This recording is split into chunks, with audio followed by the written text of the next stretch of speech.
नमस्कार, मैं हूं आपके साथ अनुष्का और आप देख रहे हैं एमपी फर्स्ट न्यूज। आदिवासी महिला के साथ हुए गैंगरेप के आरोपी इमरान का घर पुलिस ने पंचायत की मदद से तोड़ दिया।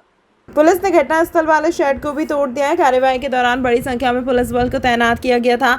बता दें कि आरोपी रवि के मकान को तोड़ने की कार्यवाही भी की जाएगी। मंडला में रहने वाली महिला व उसके पति को नौकरी का झांसा देकर ताजपुर ले गए बदमाश ने अपने दोस्त के साथ मिलकर खेत पर बने मकान में दुष्कर्म किया था। बदमाशों के चंगुल से भागकर लोगों की मदद से महिला पवासा पुलिस की अभिरक्षा में पहुंची, जिसके बाद पुलिस ने केस दर्ज कर दोनों आरोपियों को गिरफ्तार किया। बदमाशों द्वारा पुलिस को देखकर भागने के चक्कर में दोनों घायल भी हुए थे, जिनका उपचार जिला अस्पताल में चल रहा है।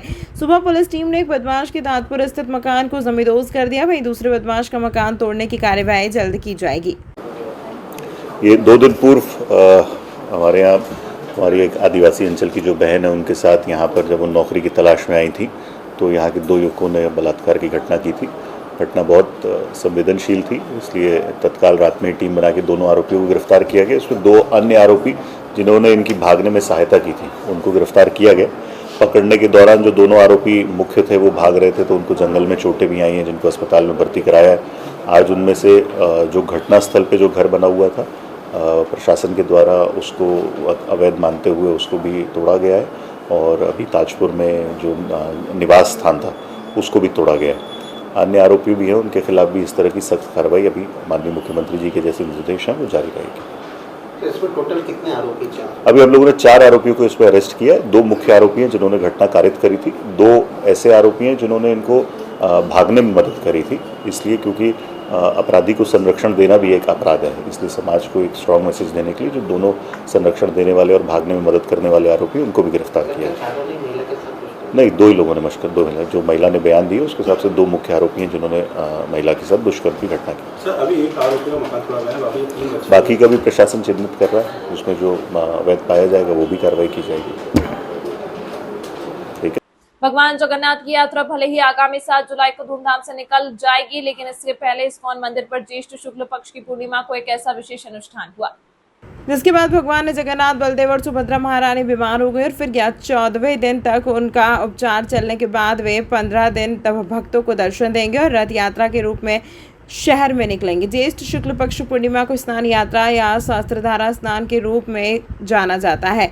जगन्नाथ रथ यात्रा से पूर्व होने वाले इस अनुष्ठान को अत्यंत महत्वपूर्ण माना जाता है। आज इस्कॉन मंदिर में मनाया गया। इस्कॉन मंदिर के PRO पंडित राघव दास ने बताया कि आज 22 जून को इस अनुष्ठान की शुरुआत सुबह 4:30 बजे से शुरू हुई, जो दोपहर 1 बजे विशेष गजवेश दर्शन और दोपहर 2 बजे प्रसादी का आयोजन हुआ। अनुष्ठान के दौरान भगवान जगन्नाथ, देवी सुभद्रा और भगवान बलभद्र की पूरी भक्ति और समर्पण के साथ पूजा की जाती है, जिसमें बड़ी संख्या में श्रद्धालु यहाँ आते हैं और इस अनोखे आयोजन की साक्षी बनते हैं। स्थान यात्रा महोत्सव और बहन सुभद्रा के साथ सहस्त्रधारा स्नान की मान्यता है कि पूर्णिमा स्नान में ज्यादा नहाने आने के कारण भगवान बीमार हो जाते हैं, इसीलिए उनका उपचार किया जाता है। इस दौरान उन्हें कई औषधियां दी जाती हैं। इसके बाद पूरे 14 दिन तक भगवान के दर्शन नहीं किए जा सकेंगे। इस दौरान जगन्नाथ मंदिर के कपाट भी बंद रहेंगे। 15वें दिन मंदिर के कपाट खोले जाएंगे और फिर जगन्नाथ रथ यात्रा का प्रारंभ होगा। भगवान जगन्नाथ, देवी सुभद्रा और भगवान बलभद्र की मूर्तियों को फिर से हाथी वेश यानी भगवान गणेश के रूप में तैयार किया जाता है। जगन्नाथ जी की स्नान यात्रा हो रही है पूरी के तर्क पर। यही फेस्टिवल में जैसे जगन्नाथ जी का आज अपीयरेंस डे है, बर्थडे माना जाता है। इसी दिन सतयुग में जगन्नाथ, सुभद्रा जी और बलराम जी प्रकट हुए थे, तो आज के दिन अभिषेक हो जा रहा है। यहाँ इस्कॉन उज्जैन है, यहाँ से 17 रथ यात्राएँ निकलेंगी 15 दिन के बाद और पूरे विश्व में भी जगन्नाथ जी का उत्सव मनाया जा रहा है। क्या क्या उपयोग किया गया स्नान में? इसमें पंचामृत यूज़ किए गए हैं, वहीं दूध और घी और हनी, मधु और गऊ के प्रोडक्ट्स। बताया जाता है स्नान के बाद वो बीमार हो जाते हैं। हाँ, ये जगन्नाथ जी की अद्भुत लीला है। अपने भक्तों को अवसर देते हैं उनकी सेवा करने के लिए और बीमारी के दौरान उनको रंग आरोपण किया जाता है ताकि एकदम नवयौवन लगे, एकदम सुंदर रूप आए, क्योंकि 15 दिन के बाद उनको रथ में आना है। और इसके दौरान राज्य वैद्य ने ये उनको डायग्नोस किया है कि जुकाम है, तो जुकाम के होते बुखार होते हुए उनको सूप और बॉइल्ड वेजिटेबल्स और लाइट डाइट ही दे दी, खिचड़ी दी जाती है। और 15 दिन के बाद फिर बहुत बड़ा उत्सव मनाएंगे यहाँ में। आपका नाम? मेरा नाम महामना दास है। सतयुग में सबसे पहले भगवान का प्राकट्य मूर्ति के रूप में, विग्रह के रूप में हुआ, और जब उनकी स्थापना की गई तो बहुत स्नान कराया गया, और उसके बाद भगवान बीमार हो जाते हैं और फिर जो है निकलते हैं रथ यात्रा के लिए, दर्शन के लिए। तो वह आज ही का दिन था जब उनको अच्छे से स्नान कराया गया था, और इसी परंपरा का निर्वहन आज भी किया जा रहा है। सौभाग्य यह है कि इंद्रद्युम्न महाराज ने, जो कि उज्जैन के राजा थे, उन्होंने ये मूर्ति की पधरावना की थी। आज सुबह से भगवान का पांडु विजय के साथ में बाहर स्नान वेदी पर लाया गया है, उनका स्नान हो रहा है। स्नान के पश्चात पुनः अपने घर में जाएंगे गर्भगृह में, और गजवेश के रूप में दर्शन देंगे, और तत्पश्चात 15 दिन के लिए वह अस्वस्थ हो जाएंगे। हरे कृष्ण। उज्जैन नगर पालिक निगम द्वारा नदियों के संरक्षण और नाली को साफ रखने के साथ साथ उज्जैन को स्वच्छता में नंबर 1 लाने के लिए अमानक पॉलिथीन पर जब्ती के साथ साथ जमाने की कार्रवाई भी की जा रही है। उज्जैन नगर पालिका निगम द्वारा कार्यवाही फवारा चौक क्षेत्र में की गई, जिसमें 4 क्विंटल से अधिक अवैध प्रतिबंधित पॉलिथीन जब्त की गई है। अपर आयुक्त संजेश गुप्ता ने जानकारी देते हुए बताया कि यह कार्यवाही किसी को परेशान करने के लिए नहीं की जा रही है। यह कार्यवाही नदी तालाब को संरक्षित रखने तथा नालियों को साफ और शहर को स्वच्छ रखने के लिए की जा रही है। अमानत पॉलिथीन की थैलियों से शहर में गंदगी फैलती है, जिसके कारण हम नंबर पर नहीं आ पा रहे हैं। इस बार नगर निगम ने बड़ा जुर्माना तय किया ताकि आने वाले समय में कोई भी प्रतिबंधित थैलियों का उपयोग ना करे और ना किसी को करने दे। उपायुक्त ने यह भी बताया कि इस तरह की कार्यवाही पहले भी की जा चुकी है, लेकिन किसी कारणवश कार्यवाही नहीं करने के चलते एक बार फिर बड़ी मात्रा में अवैध पॉलिथीन का जखीरा शहर में आ गया है, जिसको लेकर बड़े स्तर पर कार्यवाही करके शहर को स्वच्छ रखने में हर संभव प्रयास किए जाएंगे। सुबह रोज भ्रमण जो है माननीय आयुक्त महोदय के निर्देशानुसार हम लोग सभी भ्रमण पे रहते हैं। मध्य प्रदेश शासन और भारत शासन के द्वारा जो प्रतिबंधित प्लास्टिक पर बैन लगाया गया है, उस क्रम में हम लोगों ने पहले बहुत कार्रवाई की थी, लेकिन कुछ समय से कार्रवाई शिथिल पड़ी थी। लेकिन आयुक्त महोदय के निर्देशानुसार पुनः कार्रवाई शुरू की गई है, जिस क्रम में हमने आज अपनी टीम के साथ में लगभग 25 से 26 लोगों के ऊपर चालानी कार्रवाई की है, गंदगी के ऊपर भी कार्रवाई करी है, प्रतिबंधित प्लास्टिक के ऊपर कार्रवाई भी की है और जब्ती की कार्रवाई भी की है। लगभग 3 से 4 कुंटल प्रतिबंधित प्लास्टिक को जब्त किया है तथा उनके ऊपर जुर्माने की कार्रवाई भी की गई है। मैं इस संबंध में सभी लोगों को बता देना चाहूँगा कि मध्य प्रदेश शासन के द्वारा जो प्रतिबंधित प्लास्टिक पर बैन लगाया गया है, ये कार्रवाई अब कल से और वृहद रूप में शुरू होगी और इसकी पेनल्टी की कार्रवाई भी बहुत बड़ी होगी। आप लोगों से अनुरोध है कि प्रतिबंधित प्लास्टिक का उपयोग बंद करें, जिससे कि हमारे पर्यावरण में हमारी नालियों जो जाम होती हैं तथा हमारी नदियों का जो क्षरण होता है, जो नदियां दूषित होती हैं, इस पे रोक लग सके। ऐसी भावना के साथ हम लोग कार्रवाई कर रहे हैं। किसी को परेशान करने के लिए कार्रवाई नहीं है, ये हमारे शहर को स्वच्छ और सुंदर करने के लिए कार्रवाई है। इसमें सहयोग की भी अपेक्षा है। जय हिंद।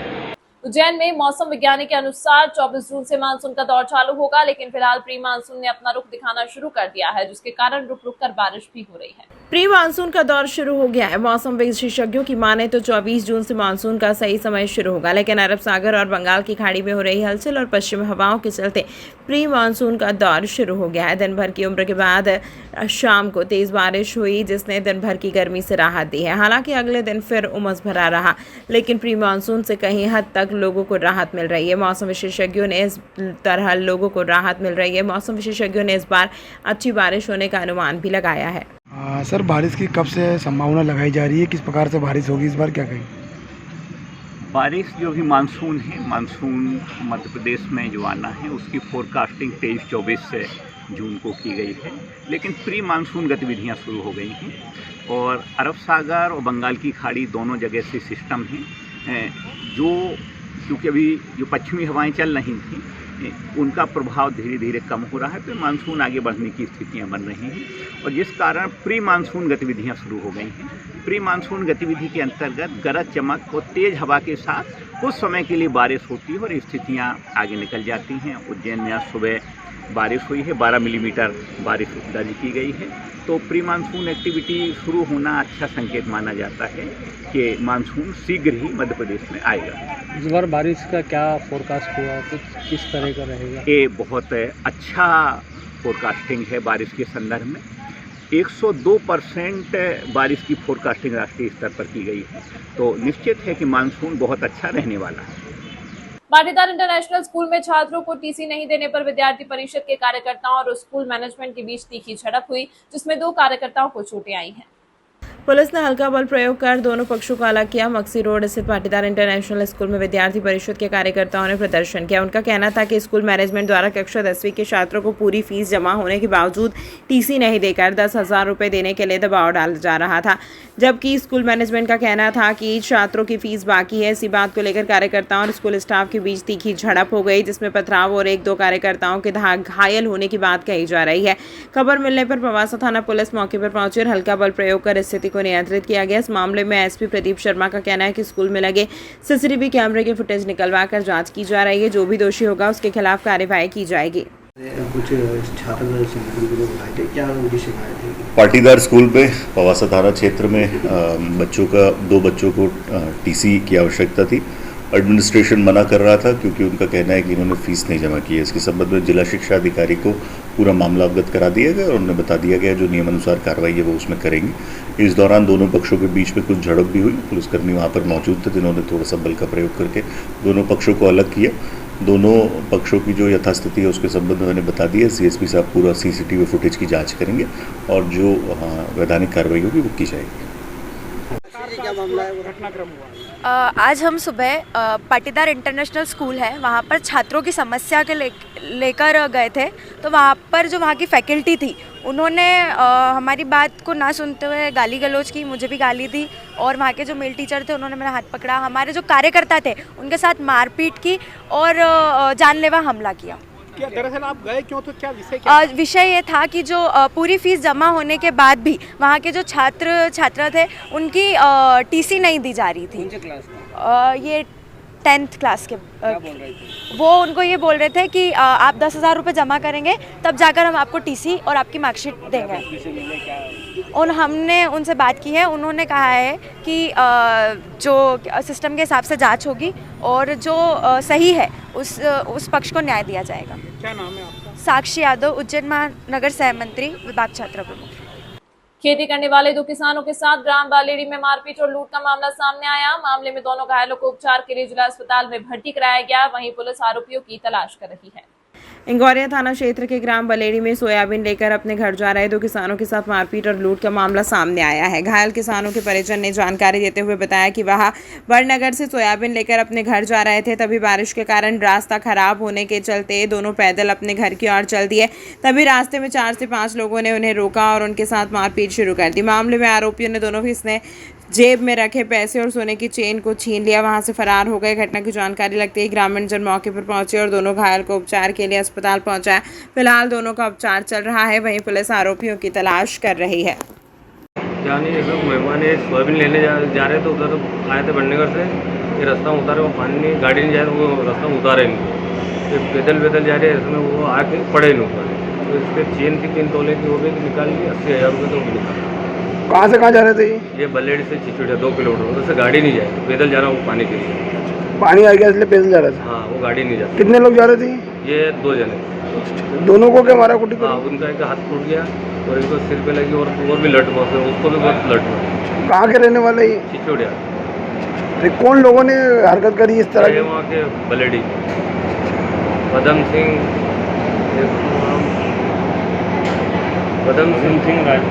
राजेश और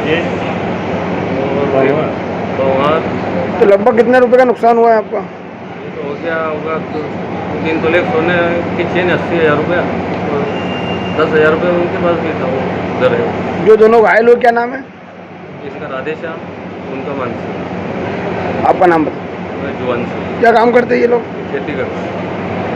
नशा मुक्त भारत अभियान के तहत सामाजिक न्याय एवं दिव्यांगजन सशक्तिकरण विभाग के अंतर्गत सेठी नगर चौराहे से लेकर टावर चौराहे तक नशा मुक्ति हेतु रैली का आयोजन किया गया, जिसमें विभिन्न प्रकार की संस्थाएं गायत्री शक्तिपीठ और परिवर्तन नशा मुक्ति केंद्र उज्जैन ने पूर्णतः सहयोग कर सफलतापूर्वक आयोजन किया। इस शुभ अवसर पर रैली का शुभारंभ ज्वाइंट डायरेक्टर श्री सतीश सोलंकी जी, सामाजिक न्याय विभाग एवं उनके सहकर्मी और रुचि मैडम द्वारा किया गया। परिवर्तन नशा मुक्ति केंद्र उज्जैन के डायरेक्टर कुमार वैभव ने बताया कि नशे के कारण कई परिवार नष्ट हो चुके हैं, जिसके लिए वह और विभाग मिलकर कार्य कर रहा है। परिवर्तन नशा मुक्ति केंद्र विगत कई वर्षों से नशा मुक्ति के कार्य हेतु अपना योगदान देता आ रहा है और लगभग 10,000 से 12,000 लोगों को नशा मुक्त करके विस्थापित कर चुका है। साथ साथ यह भी बताया कि विभिन्न प्रकार के नशे MD, LSD, गांजा, भांग, ब्राउन शुगर, स्मैक, शराब इत्यादि के नशे का पूर्ण रूप से सुधार हो सकता है। सभी ने साथ साथ यह शपथ भी ली है कि नशा मुक्ति हेतु वह कार्य करते रहेंगे। नमस्कार, मेरा नाम कुमार वैभव है।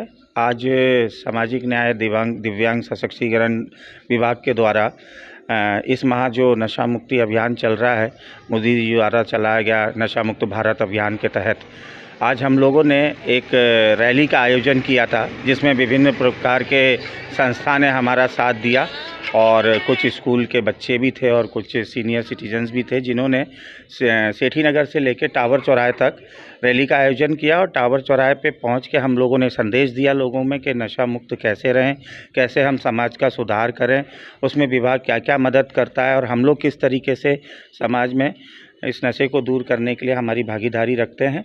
और फिर हम लोगों ने मानव श्रृंखला बना के और हम लोग ने शपथ ली, स्वयं के लिए भी और दूसरों को भी शपथ दिलाई कि नशे से मुक्ति के लिए हम हमेशा कार्यरत रहेंगे। और पिछले कई सालों से हमारा यहाँ पे नशा मुक्ति केंद्र भी चल रहा है, जो कि गायत्री नगर में है, परिवर्तन नशा मुक्ति केंद्र के नाम से। अभी तक लगभग प्रदेश के बाहर के, दूसरे प्रदेश के और कई विदेश से भी हमारे पास लोग आए हैं, जो कि लगभग हमारे पास आंकड़ा अभी 12,000 लोगों का है, जिनको हमने नशा मुक्त कराया है, जिसमें से 10% का रिज़ल्ट रिलैप्स कर रहा है, बाकी सब अभी रिकवरी में चल रहे हैं। और हम समय समय पे विभिन्न कार्यक्रमों का आयोजन करते हैं, कॉलोनियों में जाके, झुग्गी झोपड़ी में जाके, कई हमारे हॉटस्पॉट हैं उसमें जाके भी हम इस संदेश का प्रचार करते हैं कि नशे से दूर रहें और नशा दूर करके समाज का सुधार का कार्य करा जाए। आपका नाम? मेरा नाम कुमार वैभव है, मैं परिवर्तन नशा मुक्ति केंद्र से हूँ। तमाम महत्वपूर्ण खबरों के लिए देखते रहिए MP फर्स्ट न्यूज।